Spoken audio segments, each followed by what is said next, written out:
Good morning my dear student. हम जो बात कर रहे थे बेटा किसके ऊपर बात कर रहे थे, हम बिलियन चैप्टर के ऊपर बात कर रहे थे। और पहले लेक्चर में मैंने जो इसमें बात की थी वो किसके ऊपर बात की थी, वो मोलरता और नॉर्मलता के ऊपर बात की थी। अब जो हम बात करने वाले हैं बेटा वो किसके ऊपर बात करने वाले हैं, किसके ऊपर बात करने वाले हैं बेटा, मोललता के ऊपर बात करने वाले हैं। किसके ऊपर बात करने वाले हैं बेटा, मोललता के ऊपर बात करने वाले हैं। और अगर हम मोललता की बात करें, किसकी बात करें बेटा, मोललता की, तो कल जो हमने बात की थी बेटा एक पॉइंट आया था, ध्यान से सुनिए। किसकी बात की थी बेटा, मोलरता की बात की थी। किसकी बात की थी, मोलरता की।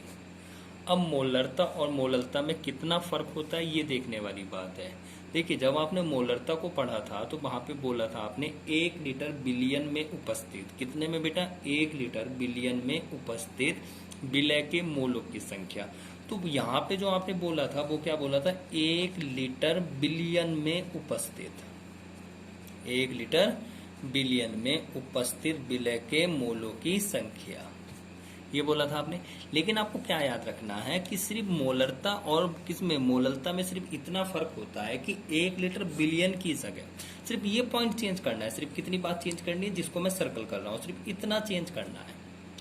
1 लीटर बिलियन की जगह आपको क्या लिख देना है, आगे बिल्कुल परिभाषा सेम रहेगी, सिर्फ क्या लिख देना है, 1 लीटर की जगह 1 किलोग्राम, लीटर की जगह किलोग्राम, और बिलियन की जगह क्या लिखना है, विलायक।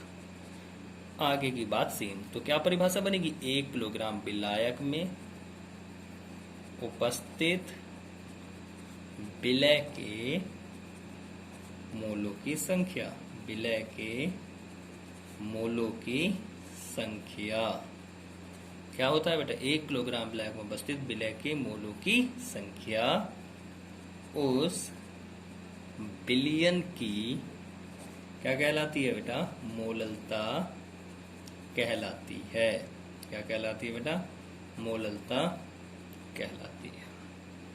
ठीक है, 1 किलोग्राम विलायक में उपस्थित विलय के मोलों की संख्या उस बिलियन की क्या कहलाती है, मोललता कहलाती है। इसे अब मोलरता को कैसे करते थे, कैपिटल एम से, तो इसे कैसे करेंगे, स्मॉल एम से। इसे एम से क्या करते हैं बेटा, प्रदर्शित करते हैं, प्रदर्शित करते हैं। किससे करते हैं, स्मॉल एम से। ठीक है बेटा, तो इसका क्या फॉर्मूला बनेगा, मोललता बराबर, ऊपर का तो सेम है क्योंकि इसमें भी क्या है, विलय के मोलों की संख्या, विलय के मोलों की संख्या, विलय के मोलों की संख्या। लेकिन इसमें किसमें मिलाया गया है, 1 किलोग्राम विलायक। तो यहाँ पे क्या आ जाएगा नीचे बेटा, विलायक की मात्रा, विलायक की मात्रा किसमें, किलोग्राम में। किसमें बेटा, किलोग्राम में। यदि ये विलायक की मात्रा ग्राम में दी जाए और मोलों की संख्या ना दे के विलय का क्या दे दे, भार दे दे, जैसे कि मैंने मोलरता में भी आपको बताया था, तो तब क्या बात बन जाएगी आपकी, मोललता बराबर विलय का भार, विलय का भार बटे क्या हो जाएगा बेटा, विलय का अणुभार, विलय का भार बटे विलय का अणुभार, और नीचे विलायक की मात्रा किसमें बेटा, ग्राम में। और क्या हो जाएगा, विलायक की मात्रा ग्राम में, और नीचे क्या आ जाएगा, 1000। क्या आ जाएगा, 1000। तो ये क्या होगी, आपकी मोललता हो जाएगी। क्या हो जाएगी बेटा, मोललता हो जाएगी। इसके बाद इसमें एक चीज और आती है बेटा जो इम्पोर्टेंट है, मोल प्रभाज। क्या आता है, मोल प्रभाज। देखिए मोल प्रभाज को निकालना बहुत आसान है, ध्यान से सुनोगे तो 1 मिनट में क्लियर हो जाएगा। देखो बेटा आपके पास कोई बिलियन है, देखो बहुत इजी तरीका बता रहा हूं मैं इसका आपको। अब मैंने कल भी पहले लेक्चर में आपको बताया था, जो कल आया था मेरा, कि बिलियन क्या है बेटा, बिलियन 2 चीजों से मिलकर बनता है, एक विलय होता है और एक क्या होता है आपका, विलायक होता है। तो मान लीजिए उसने आपसे क्या कहा है कि विलय का मोल प्रभाज बताओ, तो जिसका मोल प्रभाज पूछा जा रहा है, क्या कहा उसने कि विलय का मोल प्रभाज बताना है, तो विलय का पूछा गया है ना। तो जब विलय का पूछा गया तो जिसका मोल प्रभाज आपसे पूछा जाए उसके मोलों की संख्या, अब विलय का पूछ रहा है तो विलय के मोलों की संख्या तथा कुल मोलों की संख्या। कुल मोलों में कौन आ जाएगा, विलय भी और विलायक भी। तो जिसका भी मोल प्रभाज आपसे पूछा जाएगा उसके मोलों की संख्या तथा कुल मोलों की संख्या का जो अनुपात होगा। तो जैसे उसने कहा कि विलय का मोल प्रभाज बताओ, किसका बताओ, विलय का मोल प्रभाज, तो आप कैसे लिख सकते हैं, देखो लिखते लिखते याद हो जाता है भैया।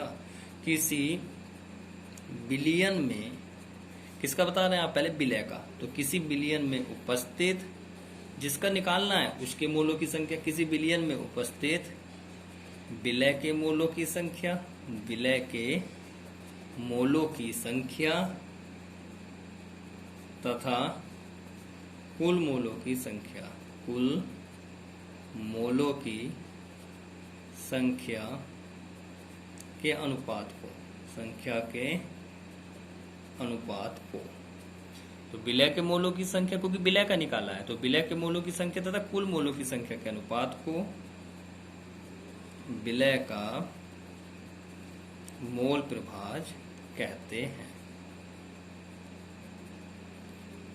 और इसी तरह अगर आपसे वो किसका पूछे बेटा, विलायक का पूछे, तो क्या हो जाएगा, किसी बिलियन में उपस्थित, सिर्फ विलय की जगह क्या आ जाएगा, विलायक आ जाएगा। समझ रहे हो ना, बहुत इजी एक्सप्लेन कर रहा हूं। अगर विलायक का मोल प्रभाज पूछे तो सेम यही बात लिखेंगे आप, बिल्कुल यही उतारेंगे, सिर्फ विलय की जगह क्या कर देंगे, विलायक। किसी बिलियन में उपस्थित विलायक के मोलों की संख्या तथा कुल मोलों की संख्या के अनुपात को क्या कहते हैं, विलय की जगह क्या कर देना है, सिर्फ विलायक कर देना है। तो अगर विलय का मोल प्रभाज आपको याद है तो विलायक का भी हो जाएगा। तो मोल प्रभाज क्या होता है, जैसे विलय का मोल प्रभाज क्या होता है, किसी विलयन में उपस्थित विलय के मोलों की संख्या तथा कुल मोलों की संख्या के अनुपात को विलय का मोल प्रभाज कहते हैं। विलायक का पूछे तो विलय की जगह क्या कर देना है, विलायक कर देना है। अब इसका फॉर्मूला कैसे बनता है, ऐसा करते हैं कि जो विलय के मोलों की संख्या है उसको स्मॉल n मान लेते हैं। क्या मान लेते हैं, विलायक का मोल प्रभाज तो लिख लोगे आप, अरे विलय की जगह विलायक कर देना भैया, क्या कर देना, इस विलय की जगह विलायक। अब तुम्हें क्या करना है, मान लीजिए फॉर्मूला कैसे बनेगा, मान लो कि जो विलय है, तो विलय के मोलों की संख्या, विलय के मोलों की संख्या स्मॉल n है, और विलायक के मोलों की संख्या, विलायक के मोलों की संख्या क्या है भाई, मान लो कैपिटल N है। क्या है बेटा, कैपिटल N है। तो आपको मान लीजिए किसका मोल प्रभाज निकालना है, विलय का मोल प्रभाज निकालना है।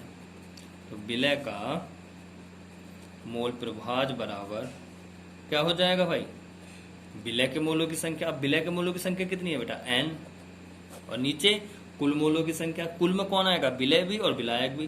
तो विलय के मोलों की संख्या n और विलायक के मोलों की संख्या कैपिटल N। समझ रहे हो ना आप। मान लीजिए वो आपसे कहे विलायक का मोल प्रभाज, विलायक का मोल प्रभाज, तो क्या हो जाएगा, अब जिसका निकालते हो उसके मोलों की संख्या तो ऊपर, और नीचे क्या आएगी, कुल मोलों की संख्या। तो कुल में कौन आ जाएगा, विलय के मोलों की संख्या भी और विलायक के मोलों की संख्या, तो n प्लस n। तो ये फॉर्मूला बन जाएगा। समझ रहे हैं ना आप लोग। अब एक बात याद रखिए, क्योंकि इस पे आंकिक प्रश्न भी आता है, तो इसमें तुम्हें क्या करना होता है, एक का मोल प्रभाज निकाल लो। किसका निकाल लो, एक का निकाल लोगे तो दूसरे का खुद निकल जाएगा। कैसे निकल जाएगा, देखो एक फॉर्मूला बता रहा हूं, विलय का मोल प्रभाज, विलय का मोल प्रभाज प्लस विलायक का मोल प्रभाज, विलायक का मोल प्रभाज बराबर किसके होता है, बराबर 1 के। किसके होता है बेटा, 1 के बराबर होता है। आपने किसी का, मान लो विलय का मोल प्रभाज 30 आ गया, ठीक है ना, तो विलय का मोल प्रभाज प्लस विलायक का बराबर 1 के है। किसके आ गया, 1 के। तो ये किस में आएगा बेटा, ये हमेशा 1 से कम में ही आता है। कहने का मतलब क्या है कि जो विलय का मोल प्रभाज होता है प्लस विलायक का मोल प्रभाज होता है, उन दोनों का योग 1 के बराबर होता है। मान लो इसका 0.3 आ गया, सॉरी 30 नहीं, 30 गलत बोल दिया था, मान लो इसका 0.3 आ गया, प्लस विलायक का निकालना है, तो 1 में से जो इसका आया वो घटा दो। समझ रहे हो ना। तो इतना इजी आप समझ गए होंगे कि विलय का मोल प्रभाज प्लस विलायक का मोल प्रभाज किसके बराबर होता है बेटा, 1 के होता है। जब मैं आंकिक प्रश्न कराऊंगा या आप खुद भी करते हैं, मान लीजिए मैं तो अपने लेक्चर में 1 या 2 ही न्यूमेरिकल्स करा सकता हूं, लेकिन आपको मैं कहता हूं कि उसके ऊपर जब आप क्वेश्चंस करते हैं तो इन तरीकों को याद रखा करो, जैसे ये बताया है, इनके ऊपर क्वेश्चंस करके देखना, ठीक है ना। तो जब मैं करा दूंगा उसके बाद करके देखना, शुरू में नहीं करना, मुझे पता है, वरना कुछ प्रॉब्लम्स क्रिएट हो जाएंगे आपको, ठीक है। तो आप इन दोनों पॉइंट्स को करिए। कल का जो मेरा नेक्स्ट लेक्चर है बेटा वो बहुत ज़्यादा इंपॉर्टेंट है, वो थोड़ा सा बड़ा भी रहेगा कल का लेक्चर, उसमें आप बहुत सारी बातें इस बिलियन चैप्टर की सीखेंगे, ठीक है बेटा। Okay, thank you.